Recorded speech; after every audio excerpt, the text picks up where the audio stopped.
uno muy corto que es la hipoglicemia y el segundo que es un poco más largo y tiene varias cositas que es el TOC.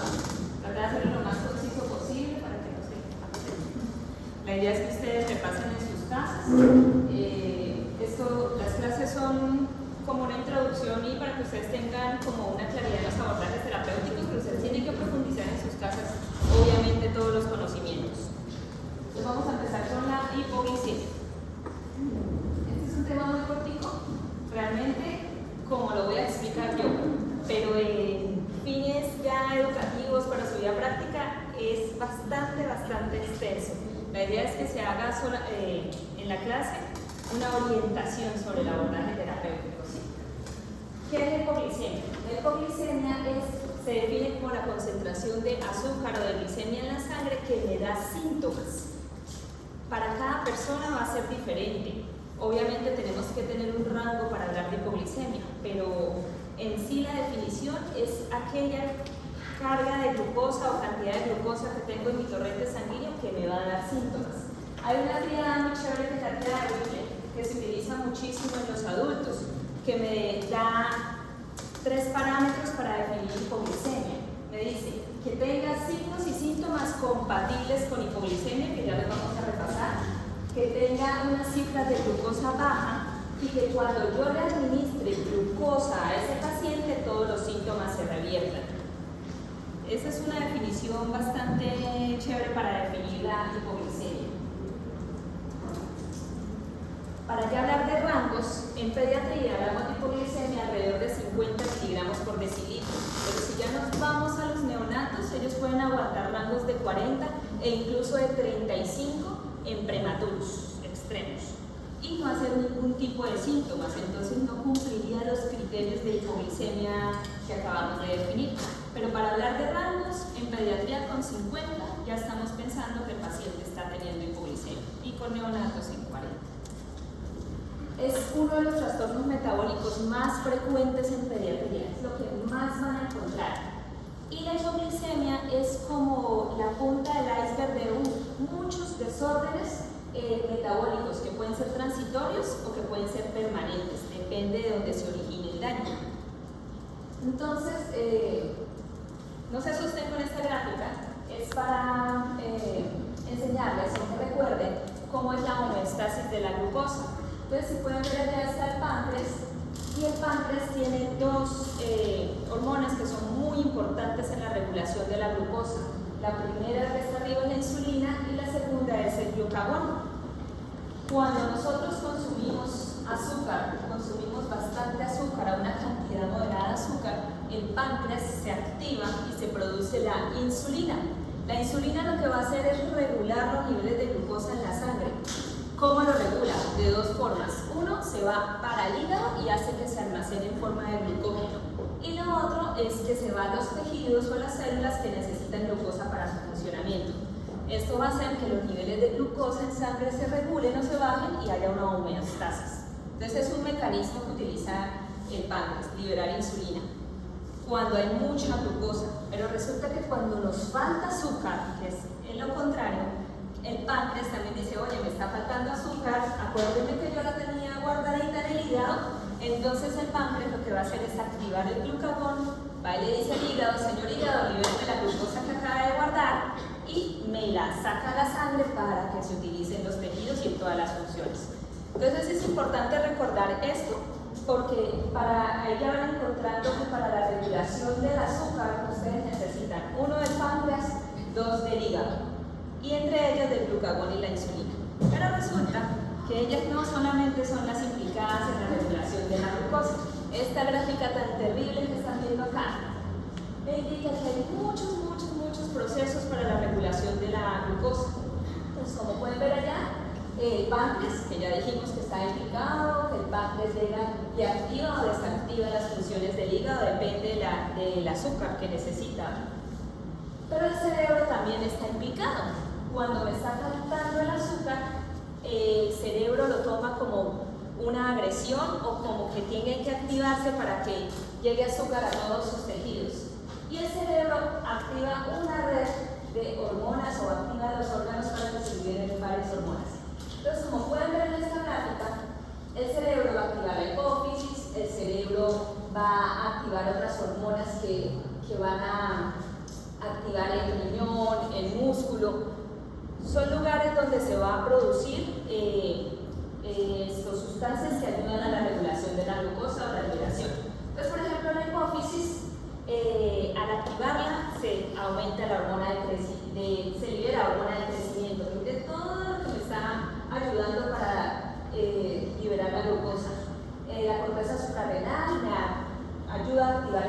cortisol. El cortisol dice, oiga, pónganse las pilas todos los tejidos, tenemos que liberar glucosa porque se nos está acabando en el torrente sanguíneo. El músculo también tiene glucógeno almacenado y hace que se active y se libere la glucosa. La grasa también. Entonces son varias sustancias o varios sitios que se necesitan en el cuerpo para hacer que se aumente la glucosa a nivel de la sangre. Esto quiero que lo repasen en sus casas, por favor, que repasen todos los órganos que están implicados en la liberación de glucosa, porque es donde vamos a hacer nosotros un diagnóstico. Porque hipoglicemia no es igual a que ya dejé de comer y ya listo, me dio hipoglicemia. Hay muchas situaciones en las que se presenta la hipoglicemia. Entonces, si ustedes ven estas gráficas, ustedes ya pueden estar empezando a pensar, si tiene un trastorno de la hipófisis, si tiene un trastorno de la suprarrenal, si el riñón está dañado, un paciente desnutrido, un paciente que tenga una alteración en el metabolismo de las grasas puede estar presentando hipoglicemia, ¿sí?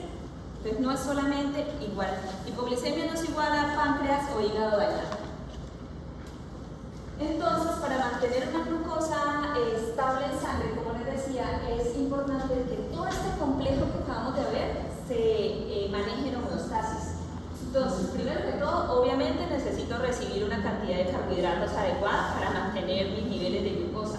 Pero no es solamente recibir los carbohidratos, la cantidad de carbohidratos correctos que necesito, sino que estos carbohidratos se absorban bien. Entonces ya voy diciendo, el intestino también está implicado. Si yo como pero no se absorbe, ¿cómo va a mantener todas las funciones metabólicas? Segundo, que el hígado esté funcionando muy bien. Todas las enzimas relacionadas con el hígado y con la gluconeogénesis y la glucogenólisis deben estar funcionando muy bien. Si no, el paciente va a ser hipoglicémico. También que los órganos externos al hígado también estén funcionando bien. El músculo, por los aminoácidos, grasa, estén funcionando bien. Entonces, definitivamente yo tengo que tener el sistema endocrino debe estar funcionando en armonía para que el paciente no presente hipoglicemia. Entonces, ¿cuáles son los síntomas que puede presentar un paciente pediátrico? Resulta que los neonatos tienen síntomas muy inespecíficos cuando hablamos de hipoglicemia. Pueden presentar simplemente palidez o cianosis, como pueden presentar hasta temblores y convulsiones. Entonces, todo paciente neonatal que ustedes vean que tienen alguna afección, ya sea infecciosa, o que lo vean diferente, que lo vean pálido, que lo vean respirando rápido, que vean que ese niño no está sano, tomen una glucometría. Porque miren la cantidad de síntomas que pueden presentar. Cianosis, irritabilidad, sudoración, palidez, hipotermia, los neonatos se presenta mucho de por sí. La hipoglicemia trae hipotermia y la hipotermia trae hipoglicemia, ¿sí? Una cosa trae la otra. Y ya el caso más grave es la parte neurológica. En los niños más grandes y los adolescentes podemos diferenciar de forma mejor los síntomas vegetativos a los síntomas neurológicos. Dentro de los síntomas vegetativos es los que les pasa a ustedes cuando no desayunan. Se ponen pálidos, se ponen fríos, se ponen sudorosos, les da dolor de cabeza, les puede dar mareo, ¿sí? Los síntomas neurológicos, las tareas dentro de los neurológicos. Los síntomas neurológicos es cuando la glicemia ya está mucho más baja, que es el dolor de cabeza, que empiezo a ver como borroso, me dan las nicotinias y puede llegar hasta convulsionar. Hay una cantidad de patologías que pueden ocasionar hipoglicemia, no sé si alcanzan a ver bien esto.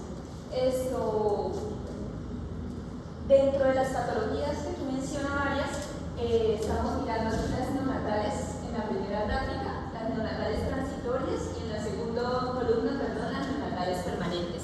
Dentro de las neonatales transitorias, ¿cuáles serían? Pues un paciente que la mamá no produzca leche y estoy intentando darle y no produce nada, entonces me da hipoglicemia. Esa es la más fácil, ¿sí? Baja la ingesta. La segunda, que fuera prematuro, además de su prematurez, que tiene más alto gasto metabólico, la succión es más deficiente, entonces me da hipoglicemia. Otra transitoria podría ser el hijo de madre diabética que tiene hiperinsulinismo transitorio apenas en las primeras horas de vida, también le puede dar una hipoglicemia transitoria. Un paciente con cardiopatía compleja que tiene alto gasto metabólico me puede dar una hipoglicemia transitoria o una hipoglicemia que no es permanente mientras yo lo nutro de mejor forma. Pero hay unas hipoglicemias neonatales permanentes, que es donde debemos prender las alarmas, donde hay que estudiar las patologías concernientes a cada órgano. Como ya dijimos, hay que empezar a mirar qué órgano es el que está afectado. Entonces empezamos con el hígado. ¿Qué le está pasando al hígado? ¿Será que no tiene las enzimas propias para hacer glucogenólisis y gluconeogénesis? Tiene un quiste hepático, nació con un tumor de hígado, algo relacionado con el hígado que no esté funcionando bien.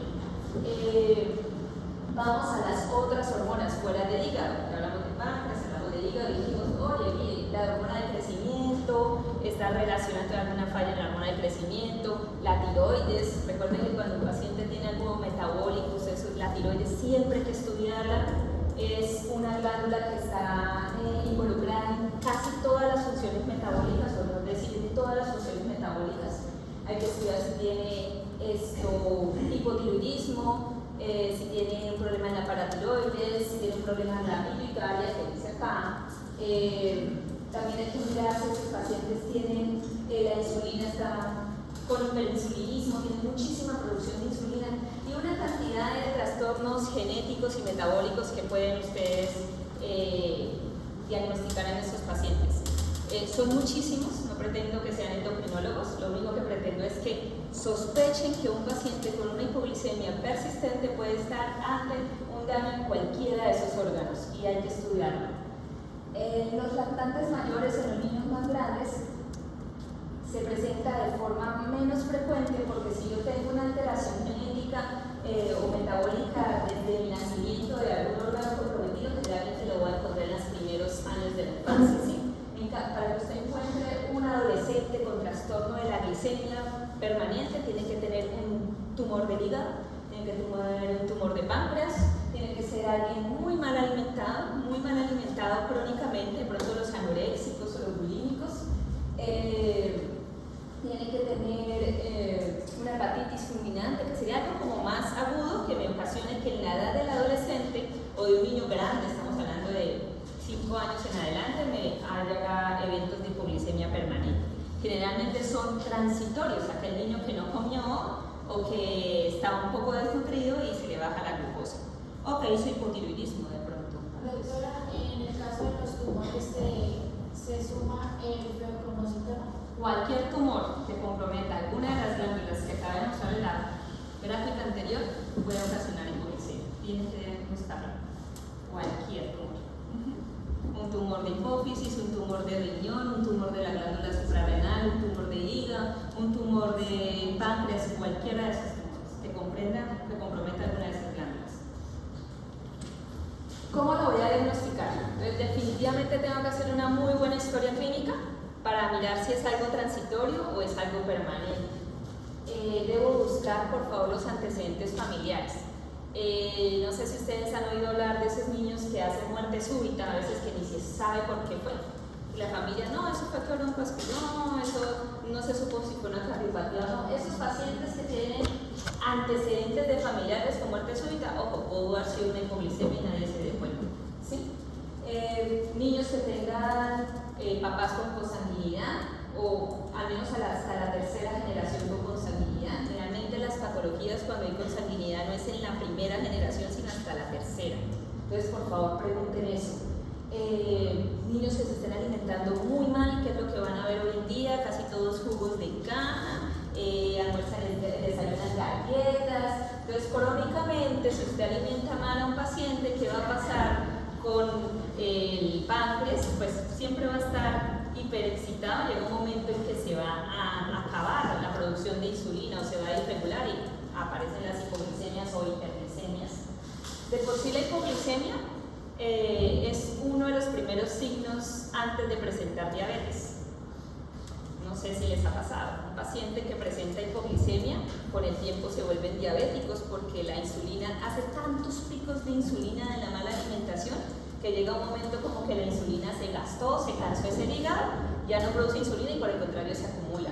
Entonces es como, van a ver que más que todos los adolescentes obesos o los adultos obesos, el primer paso es la hipoglicemia. Deben buscar historia de enfermedades autoinmunes, una enfermedad autoinmune del hígado, por ejemplo, que puede ocasionar hipoglicemia. Al examen físico deben mirar mirar que un paciente que tenga el peso y la talla adecuada. Si está desnutrido, voy a pensar en eventos de hipoglicemia. Si tiene una talla baja, voy a pensar en alguna dismorfia que me pueda ocasionar una alteración hormonal, por ejemplo, el hipopituitarismo. Son niños pequeños con tumores o que no se les desarrolló la pituitaria, o niños muy obesos con cefaleas frecuentes, tumor en la pituitaria también. Debo revisar que no tenga rasgos sindrómicos, debo mirar que no tenga genitales ambiguos. Los genitales ambiguos se relacionan con la hiperplasia suprarrenal, y ya dijimos que la hiperplasia suprarrenal podría estar relacionada o está relacionada con la hipoglicemia. Hay que buscar que no tenga hepatomegalia, porque si tiene hepatomegalia puedo estar pensando en un paciente con una alteración en la glucogenosis. ¿Qué le pido a estos pacientes? Entonces me llega un paciente que hizo un síntoma disautonómico vegetativo o que hizo un síntoma neurológico, de entrada le piden la glucometría. Ustedes están en el servicio de urgencias, le piden la glucometría. Pero recuerden que la glucometría no es totalmente confiable, como les escribí aquí. La glucometría puede tener un rango de error del 15% inclusive. Entonces es muy importante que verifiquen ese valor de la glucometría con una glicemia central, ¿ok? Pero de entrada ustedes van pidiendo glucometría. Paciente con mareo, con cefalea, diaforético, pálido, hipotónico, que convulsionó, glucometría de entrada. Obviamente, ya cuando le pueda tomar, esté más estable el paciente y puede agarrar la vena, pues va a tomar una glucosa en ayunas. Además de eso, lo ideal es hacer una glucosa pre y post. Pre y post carga en pediatría a veces se nos dificulta. No sé si alguien se ha hecho un examen de pre y post carga, es duro, ¿no? Terrible, es terrible.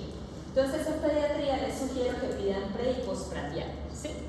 Hablamos de hipoglicemia cuando el valor de la postprandial es al menos por debajo de 60. Obviamente la pre debe ser menor y la postprandial debe ser mayor, es lo ideal. Pero si está por debajo de 60 ya prendemos alarma, 50 ya es un diagnóstico, obviamente. Hay que mirar los niveles de insulina. La insulina ojalá se mida pre en ayunas y después de comer a ver si hacen picos de insulina, se debe medir. Se debe medir el cortisol, nuestra hormona del estrés, que siempre se va, si el cortisol está pero andando rapidísimo, ese paciente debe tener un problema de aquí, esto. Hay que mirar las suprarrenales también, hay que mirar el estrés de ese paciente neurológicamente, hay que mirar las transaminasas, la TG o TGP, si el hígado está fallando, tenemos paciente con hipoglicemias. El ácido láctico, que se libera del músculo, acuérdense. Si tengo mucho ácido láctico, ese músculo o la función metabólica del músculo está terriblemente mal, estoy liberando mucho ácido láctico, pongo más ácida la sangre. Puedo medir los cuerpos cetónicos y la prueba de glucagón generalmente nosotros como pediatras no lo hacemos, ya nosotros obviamente con un paciente que tenga una hipoglicemia persistentemente en el tiempo, nosotros lo vamos a mandar al endocrinólogo, que es el que va a hacer todas estas pruebas adicionales, se las menciono. Entonces ustedes como médicos generales en su consulta, glucometría, glucosa pre y postprandial, por favor, pruebas de función renal perfectamente, pruebas de función renal, pruebas de función hepática. De pronto, si les autorizan, podrían medir ácido láctico, podrían medir insulina. Cuerpos cetónicos, pueden tomar un parcial de orina y pedir cuerpos cetónicos. Eso lo pueden hacer ustedes, perfectamente ustedes, para empezar a sospechar el diagnóstico. Entonces, ¿para qué pido todo ese un poco de exámenes? ¿Qué es lo que voy a pensar? Entonces, si tengo un paciente con hipoglicemia y le pedí cuerpos, le diagnostiqué si tiene hipoglicemia, ahora cómo lo oriento. Los cuerpos cetónicos son los que me van a ayudar un poquito. Entonces, si el paciente tiene cuerpos cetónicos en orina o tiene cetonemia y tiene hepatomegalia, yo digo, este chico tiene una alteración de las enzimas del hígado, es propiamente del hígado, no es de otro órgano. Pero si este paciente sí tiene los cuerpos cetónicos y no tiene hepatomegalia, el hígado está funcionando bien, digo, es un órgano externo al hígado, pues puede ser la pituitaria, puede ser la tiroides, puede ser la paratiroides, otro órgano diferente al hígado. Eso es como una orientación para ustedes, ¿sí? Lo importante es que hagan el diagnóstico, es como para que recuerden, eso creo que lo deben haber visto también en adultos. Si el paciente no tiene cuerpos cetónicos, no tiene cetonuria, no tiene cetonemia, pero resulta que el paciente sí tiene glucosa, esta tabla está nada mal, sí se le mide la glucosa, si tiene la glucosa alterada, voy a pensar también en pacientes que tengan algo transitorio como una intolerancia a los carbohidratos. Si el paciente tiene no tiene la glucosa alterada persistentemente, voy a pensar que tiene una alteración en las grasas. Esto es simplemente un ejemplo para que vayan mirando. Lo que más me interesa es que hagan los laboratorios y que piensen en qué patología puede estar presentando el paciente y que no solamente es el páncreas. ¿Qué le voy a hacer a esos pacientes? Me llegó el paciente convulsionando, o hipotérmico, o con alteración neurológica de lo que sea, o me llegó respirando mal, me llegó cianótico, yo tomé una glucosa y estaba en 30. Todos esos pacientes obviamente les van a llegar a urgencias, generalmente. Ustedes van a dar bolos de dextrosa. La dextrosa al 5 es muy poquita carga de glucosa, la dextrosa al 50 me daña la venita. Entonces van a utilizar una dextrosa al 10, es lo más fácil de hacer. Van a hacer bolos o van a aplicar bolos de 2 cc por kilo dosis. Es muy fácil, si el paciente pesa 10 kilos, 20 cc, es poquita la dosis si se dan cuenta. Si el paciente pesa 3 kilos, son 6 cc, los que ya pasaron por neonatos tal vez. Máximo aplicamos 3 bolos generalmente. Si yo tengo que aplicar un bolo de dextrosa, debo dejarle mantenimiento de dextrosa. Es lo lógico porque le está haciendo falta, ¿sí? Mientras se recupera ese paciente. Si a los 3 bolos de dextrosa el paciente no me ha mejorado, probablemente tengo que recurrir a los corticoides. Ya hace que el cortisol se active y me libere azúcar de los tejidos. Entonces, manejo dextrosa 10%, bolos de 2 cc por kilo dosis, máximo 3 bolos y pongo una dextrosa de mantenimiento. ¿Qué dextrosa pongo de mantenimiento? Depende. En los neonatos ustedes ya saben que van a dextrosa al 10%. En los niños más grandes pueden empezar con dextrosa al 5%, pero hay que estar monitorizando la glucosa cada hora hasta que la estabilice. Si al 5% no me mejora, pues tendré que subirle al 10%, al 12.5%, hasta el 50%. Pero si yo necesito aportes de glucosa más concentrados, probablemente voy a necesitar un catéter central, por lo que les digo que les quema la vena. Por encima de 10 ya empieza la vena a dañarse. Generalmente no ponemos glucagón, esto es como una medida extrema ya.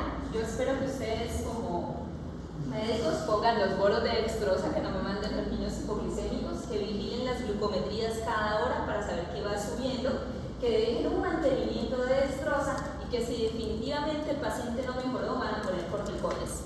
¿Qué corticoides? Pueden poner hidrocortisona, que es un corticoide rápido. Hay dexametasona, hay metilprednisolona. La dexametasona es muy potente, pero es muy lento.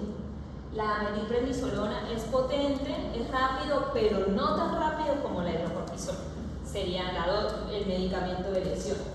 Y bien ahora sería la prednisolona, que es lo que damos. Cuando esos pacientes tienen hipoglicemias persistentes en el tiempo con algún tipo de patología a nivel de alguna de las glándulas que ya definitivamente no lo voy a mejorar dándole comida, esos pacientes terminan usando crónicamente corticoides. Es como lo que se hace. Entonces, siempre decirle a los papás que alimenten bien a sus hijos. Hoy en día estamos viendo muchísima hipoglicemia más que todo en pacientes adolescentes. Todo tiene que ver en general con la mala alimentación. Como ustedes se dan cuenta, el azúcar que sobra, con la tabla que les mostré, el azúcar que sobra se almacena en el hígado, ¿cierto? Esta tabla. Si yo consumo mucho azúcar, ese azúcar se almacena en el hígado. Si se almacena en el hígado, ¿qué le está pasando a ese hígado? Hígado graso, y el hígado empieza a disfuncionar. Y si empieza a disfuncionar, hipoglicemias, luego se vuelven diabéticos. Si el hígado no está funcionando bien, se vuelve hígado graso. Entonces todas las funciones metabólicas se me están alterando.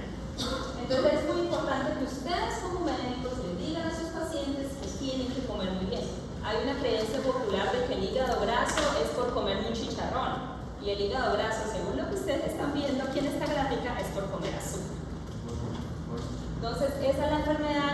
tenemos hoy en día bastante, de verdad, yo creo que veo más de 400 pacientes mensuales y al menos un 20% tienen hipoglicemia.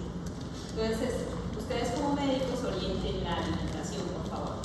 Los niños más pequeños, pues, ya si es un trastorno metabólico de base, de que le faltó alguna enzima, de algo genético, algo de la familia, lo que sea, pues como estos pacientes van a tener, obviamente, que tener una alimentación muy estricta y van a tener que tener un control médico muy estricto. Entonces esa es la enseñanza que les quiero dejar con hipoglicemia. Simplemente que ustedes estudien al paciente, que no se queden solamente con que tiene un paciente con un trastorno del páncreas, un trastorno del hígado, sino que piensen en el sinfín de hormonas que están relacionadas con esta patología.